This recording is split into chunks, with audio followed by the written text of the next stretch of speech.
हुकूमत की जानिब से बार बार ये कहा जा रहा है कि इकोनॉमी बेहतर हो रही है, लेकिन हुकूमत ने मईशत के हवाले से जो अदाद-ओ-शुमार आईएमएफ के सामने रखे हैं, आईएमएफ का कहना है कि उसमें 11 अरब डॉलर का तजाद है। ये खबर ब्रेक की सीनियर सहाफ़ी शहबाज राना साहब ने, जो इकोनॉमी को कवर करते हैं, हमारे साथ मौजूद हैं। शहबाज शहबाज आपका बहुत बहुत शुक्रिया। ज़रा थोड़ी तफसील बताइएगा कि ये मामला क्या है?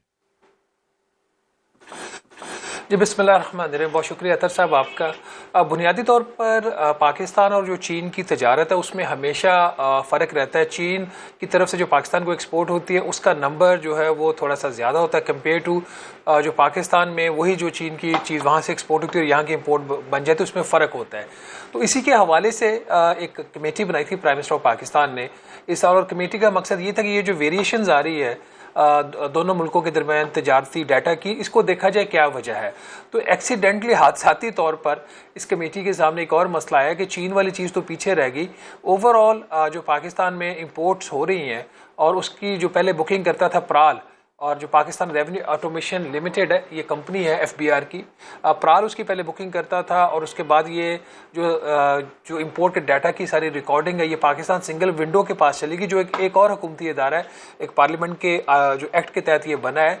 तो प्राल और जो पाकिस्तान सिंगल विंडो, इसके डाटा, इंपोर्ट के डाटा के दरमियान एक बहुत बड़ा एक जो फ़र्क है वो सामने आया, तो जिससे एक डिस्क्रिपेंसी पैदा हुई। अब ये इसमें जो चीज़ इंपॉर्टेंट है वो समझने वाले कि अमूमी तौर पर जो चीन वाला जो चीज़ थी, जो एक इशू था, उसके अंदर चीज़ एक ही इंपोर्ट होती है, उसकी कीमत का फ़र्क होता है। उसकी वजह टैक्स एवेजन भी हो सकती है, उसकी वजह चीन की तरफ से अपनी हुकूमत से कुछ सब्सिडीज़ क्लेम करना भी हो सकता है। लेकिन यहाँ पे कुछ चीज़ें पाकिस्तान में आई और जिनकी एनुअल वैल्यू कोई 5 से 6 अरब डॉलर बनती है और 2 साल में ये जो बनता है नंबर वो 11 अरब डॉलर का बनता है। वो जो हुकूमत का सिस्टम तो उसमें रिकॉर्ड तो हुआ, लेकिन आगे वो रिपोर्ट नहीं हुआ।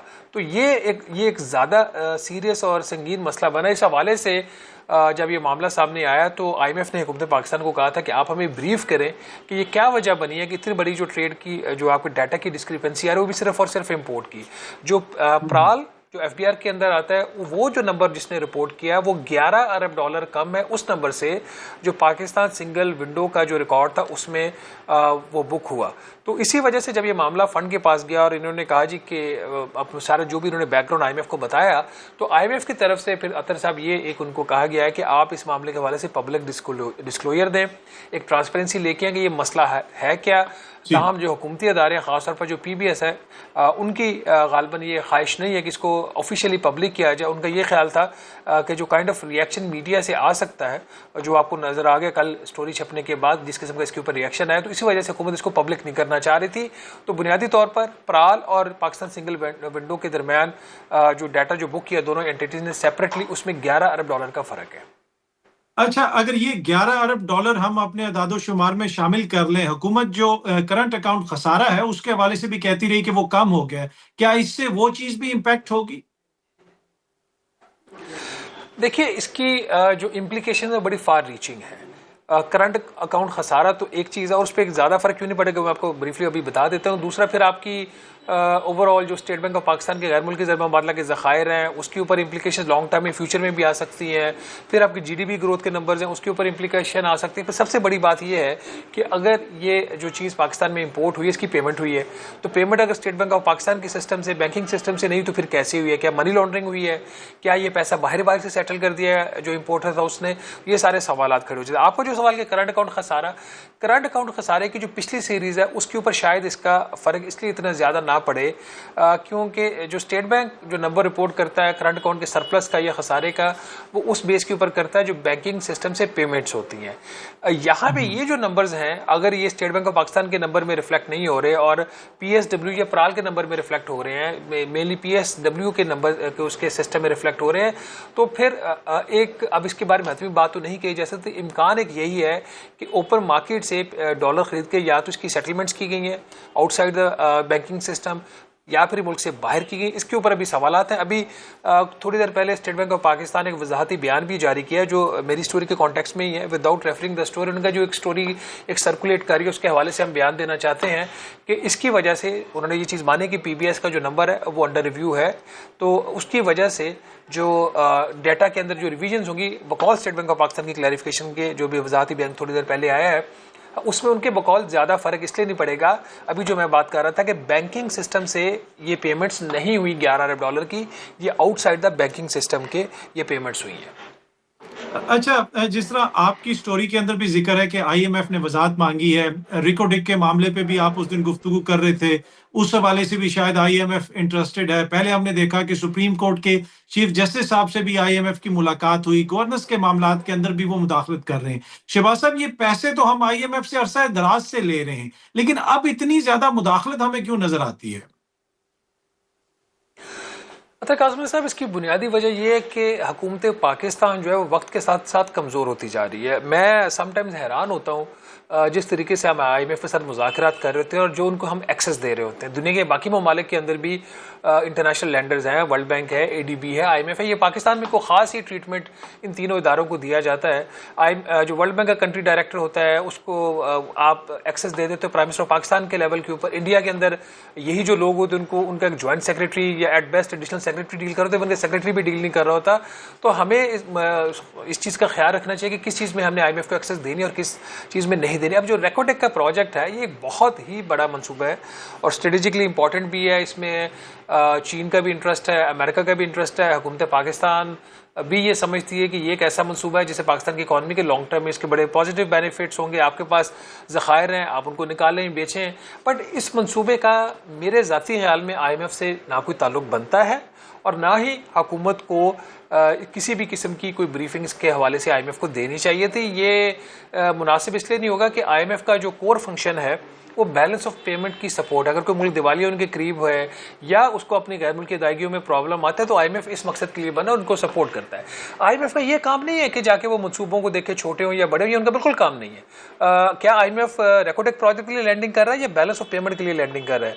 IMF का जो कर्जा होता है वो तो रहता है स्टेट बैंक ऑफ पाकिस्तान में है, वो तो फेडरल गवर्नमेंट भी उसको यूज़ नहीं कर सकती। अगर अदर देन एक्सप्लिसिट पर्पस कहीं दिया होगा ये फेडरल गवर्नमेंट यूज़ कर सकती है। तो एक कर्जा जो हम ले ही बैलेंस ऑफ पेमेंट की सपोर्ट के लिए रहे हैं। और उससे बड़ी बात ये है अतर साहब कि ये जो रेकोटेक की माइंस है, ये गवर्नमेंट ऑफ पाकिस्तान तो इसको मैनेज नहीं कर रही।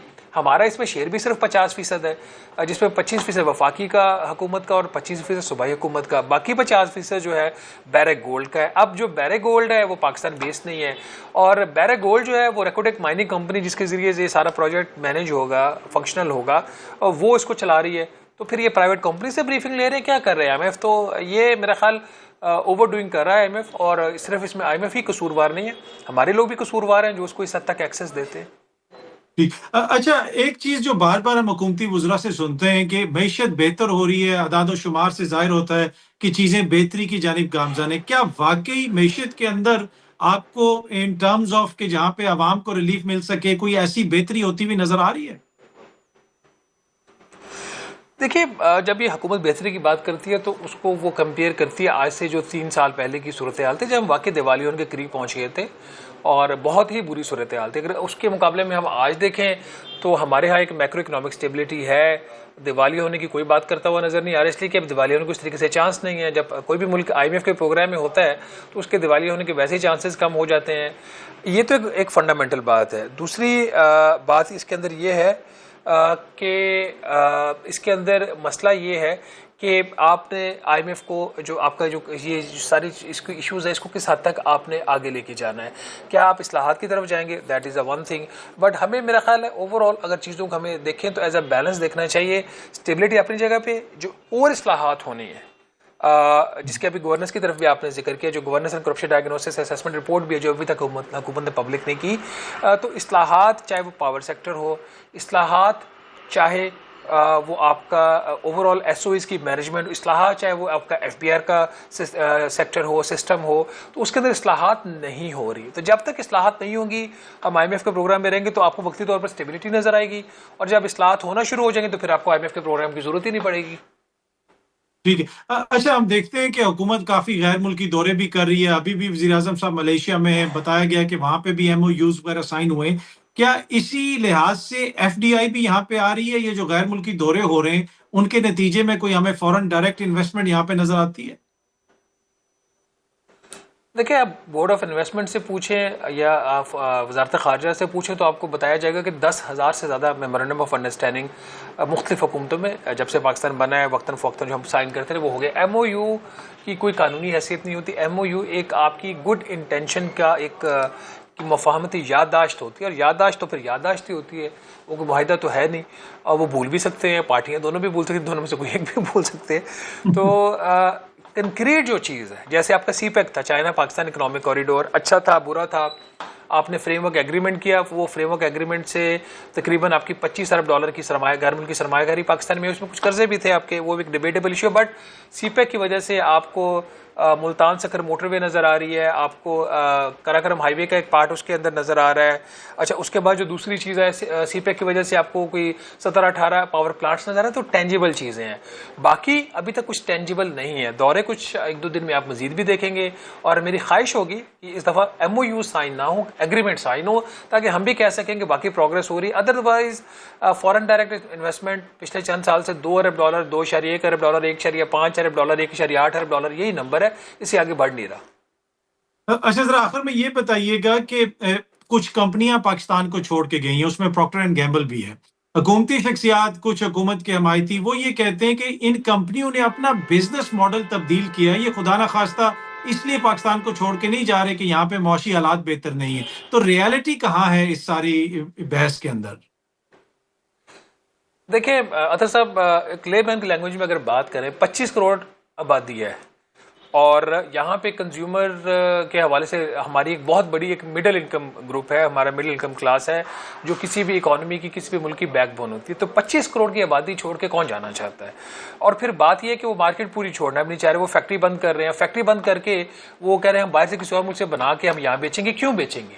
उसकी वजह यह है कि हमारी जो बिजली की कीमत है खित्ते से दुगनी, हमारे जो टैक्सेस है खित्ते से दुगने, हमारे जो एक्सचेंज रेट के ऊपर रिस्ट्रिक्शन खित्ते में कोई नहीं है, हमारे और बहुत सारे मसाइल है, पॉलिसीज़ की इनकन्सिस्टेंसी है, किसी गैर मुल्की कंपनी का मुनाफा हो गया वो मुल्क से बाहर नहीं लेके जा सकता। तो ऐसे माहौल में गैर मुल्की कंपनियों के लिए, चाहे वो दहाइयों से काम करें, अब आसान नहीं रहा यहाँ काम करना। वो पाकिस्तान की मार्केट को अभी भी नहीं छोड़ना चाह रही, इस वजह से नहीं कि यहाँ पे उनको पाकिस्तान से मोहब्बत, इसलिए कि ये बहुत बड़ी मार्केट है। लेकिन जब पॉलिसीज इस तरह की हों, सुबह शाम पॉलिसी चेंज करें, अभी आपने जून में बजट दिया, फिर आप कह रहे हैं आपने मिनी बजट देना है। कौन सा मुल्क जो है वो इस तरह, जब इस तरह पॉलिसीज के अंदर उसकी गैर यकीनी सूरत हाल होगी जहाँ पे 3-3 महीने की पॉलिसीज बनती है, कौन सी इसमें कंपनी उस मुल्क के अंदर वो इन्वेस्टमेंट करेगी? तो ये ठीक है, गवर्नमेंट का राइट है, वो कुछ भी कह सकती है, बट रियलिटी ये है कि हमारा जो इनेबलिंग बिजनेस एनवायरनमेंट है वो आज भी मिसिंग है।